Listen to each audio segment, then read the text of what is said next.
Ladies, I am here tonight. How's everybody doing tonight on the show, ladies and gentlemen? We're gonna do our freaking dynamite recap, but before that, there is some news to talk about, and that is CM Punk did respond to the podcast where Dax Harwood says that he and the AEW guys should pick things up and should try to make a return in 2023. The only thing, I guess somebody put the quote on, was it Twitter or Instagram, and pretty much CM Punk replied with the word "doy." So I don't know if he agrees, and that's why he put "doy." Like, saying, of course we should do that, and it's common sense, and that's why he put "doy." I don't know what that means, but who knows, man. Anyways, man. Charlotte Flair. I guess they interviewed Becky Lynch's ex-boyfriend, and he pretty much talked about how back in the day, Becky Lynch would be mad that Charlotte was the bigger star, and so he thinks that now it's the other way around, where maybe Charlotte's a little bit jealous that Becky Lynch has become a better star than her. So who knows? He thinks maybe they take it a little bit too seriously. I don't know, but supposedly that was his theory.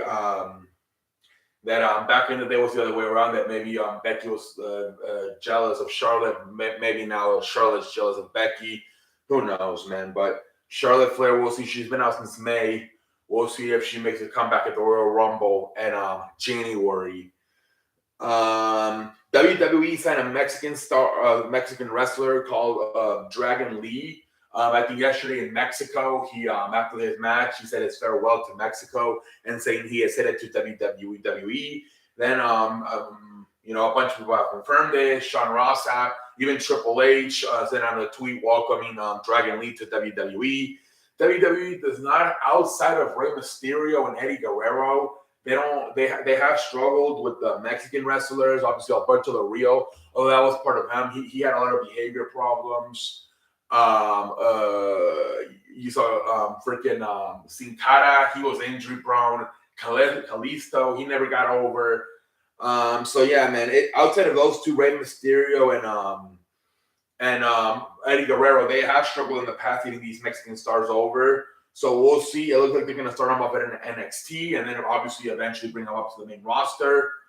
So we'll see, man. We'll see how it goes. But yeah, WWE does not have the greatest record of like I said, outside of Eddie Guerrero and Rey Mysterio with Mexican wrestlers. So we'll see, man. And I think that's it for the news. Let's see here. Yep, I think it's time for Dynamite recap. All right, ladies and gentlemen. I think it's time for Mr. Dynamite. Dynamite.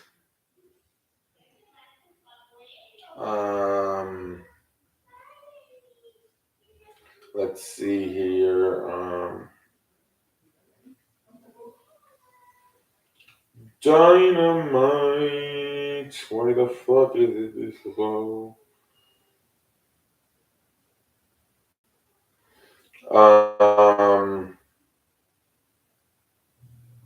What is going on right now? Anyway,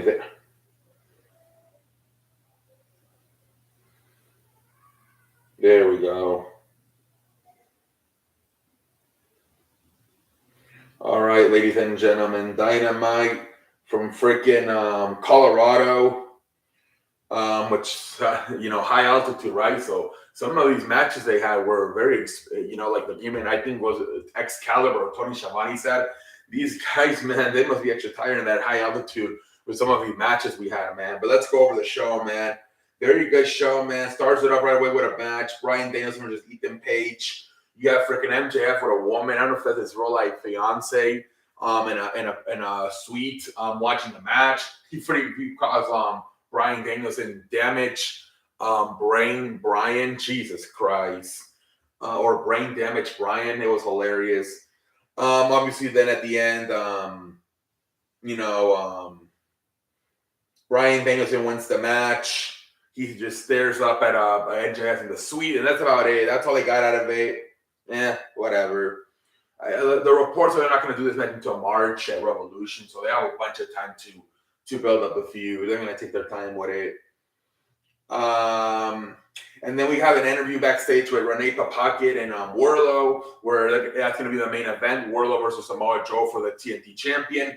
And Wardlow's getting interviewed, and freaking Samoa Joe comes in and attacks him with a steel pipe, hits him in the leg. And that's pretty much the whole theme of the night for the rest of the night is Wardlow going to be able to compete despite his leg injury. So, yeah, you know. And then another Paquette goes backstage. She interviews Adam Page, and she asks him, are you cleared? And he's like, nope. And then the doctor says, if you stay patient, you know, obviously Adam Page is starting to get frustrated. You won't get cleared. He's like, in 2 weeks' time, you will be cleared if you continue to do everything we tell you. So I think at this point, I think in real life he's clear. They're just doing this part of the storyline. So they did have that brawl a few weeks ago, right? John Moxley and Adam Page. So I think at this point he's real life wise, yeah, he's probably already clear. It's just storyline wise. Then we get John Moxley and Claudio Cesaro versus Top Flight. Very good match. It was a fun tag team match, man. That Top Flight team ain't no joke, man.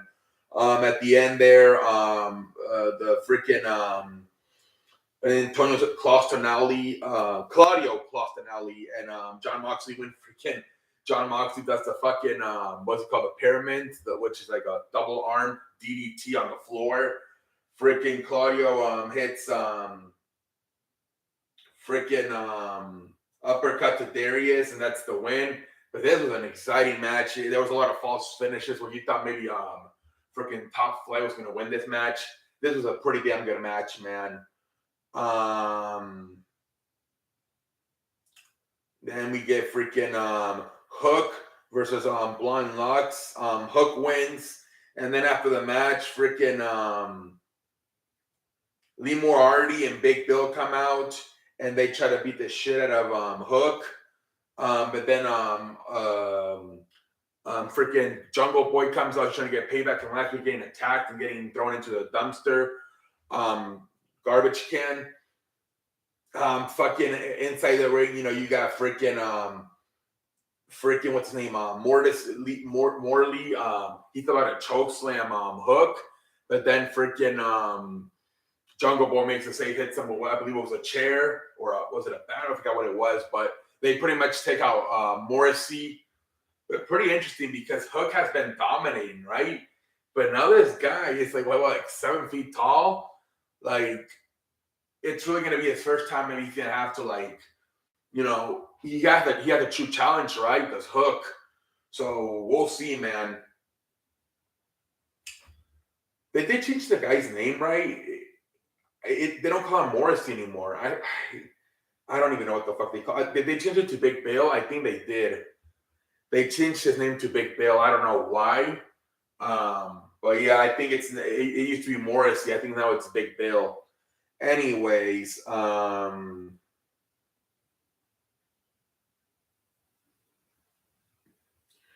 yeah, so then we get a freaking Jericho, you know, promoting this match with freaking Ricky Stark saying, yeah, you're just a one-hit wonder, you're just a jobber, and I'm gonna fucking I'm gonna prove it to you next week. You made fun of me, you called me a jobber, you made fun of the Jericho Christian Society. I'm gonna, you know, pretty much like that, shit like that.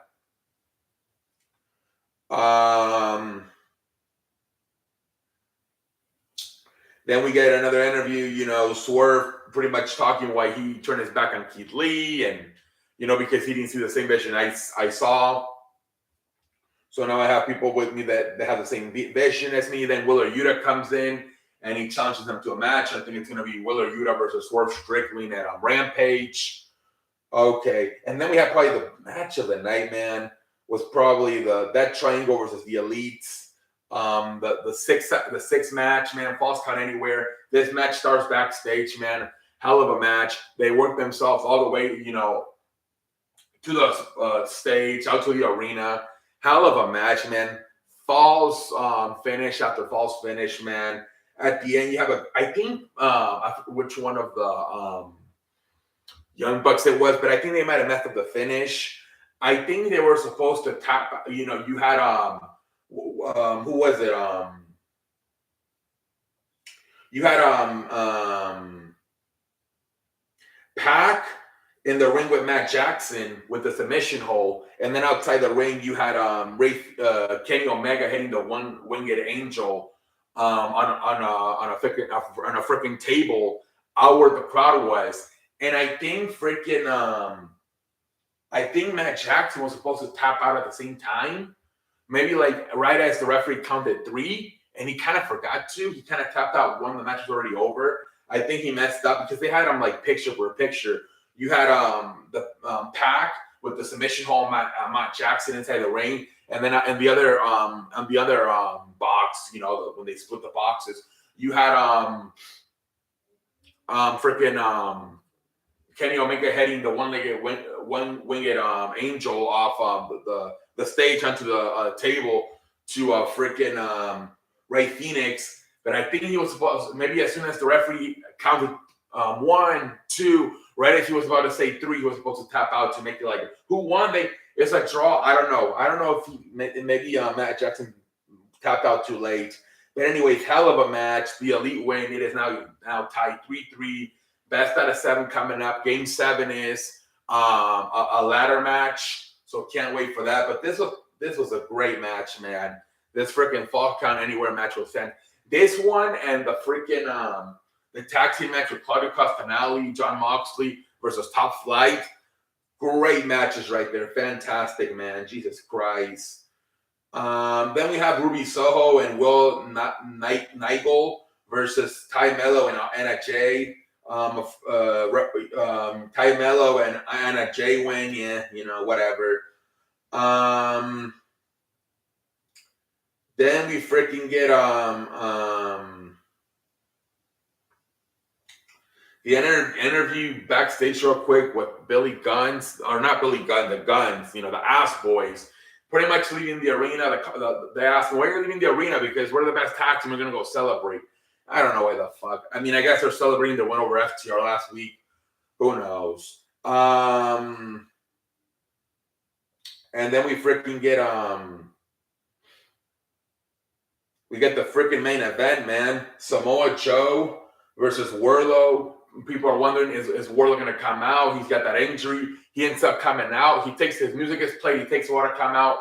Then he comes out. All the doctors, all the referees are telling him not to compete. He's just pushing all of them out of the way. He ends up getting in the ring. They end up having the match. Pretty damn good match, man. This fucking Wardlow guy, man, is he good. He's like fucking Goldberg, Brock Lesnar, but with the athleticism of a fucking Jeff Hardy. Like, Jesus Christ, this Wardlow guy, man, pretty damn good, man. At the end, obviously, you know, he tried to powerbomb him. He couldn't because of the leg. Freaking at the end there, you know, Samoa Joe puts him on the coquina clutch. He doesn't tap, but he does pass out. And that's pretty much the end of the match. This was the first time they have him lose, right? Because even at what was it, Double or Nothing, or I mean Full Gear, or I think it was Full Gear. They had they had Samoa Joe pin Hobbs, so this was the first time they got beat. At least he didn't get pinned, and he didn't tap out either. You know, he just passed out through the coquina clutch, and the referee called for the match to be over. But yeah, this is pretty much the first time he loses, right, in his career. They're pretty damn good, man. After the match, you know, he's obviously pissed off he lost. Samoa Joe staring at him, you know, perhaps getting the expression he's going to shake his hand. But instead he hits him with the fucking belt. And out he goes out cold, fucking Wardlow. He goes fucking under the ring. He pulls scissors out, and he cuts his fucking ponytail. Jesus Christ, man. I was going to maybe they're going to have a hair versus hair match, but Samoa Joe's pretty much bald. So I don't think so. But yeah, man, and this feud is probably going to continue now. After that, Darby Allin comes out. He hits Samoa Joe with the skateboard. And that's pretty much the end of the show. Samoa Joe gets out of the ring, running. Darby Allin grabs the TNT champion and is pretty much, you know, hanging above his shoulders. So are we going to give maybe a triple threat match now? Because we already saw Samoa Joe versus Darby Allin a few weeks ago, and Samoa Joe won. I think that was the part where Samoa Joe hit Darby Allin with a body slam right on top of the skateboard. So I don't know where they're going with. I hope we get maybe another at least Wardlow Samoa Joe one. That was pretty entertaining. But we'll see where they go from here. But pretty damn good show. It was a pretty damn good show, man. Those tag team matches, you know, like I said, Claudio Castagnoli, Jon Moxley versus Top Flight, and then the Elites versus the that triangle were fantastic. And then you had and then the ending too, right? With fucking with Wardlow and Samoa Joe. Fantastic match. For the first time, Wardlow loses a one-on-one match. Very good show, man. Very good way for AEW to end the year. We'll see what happens in 2023 for AEW, man. But yeah, man, hell of a show. Have a good night, everybody.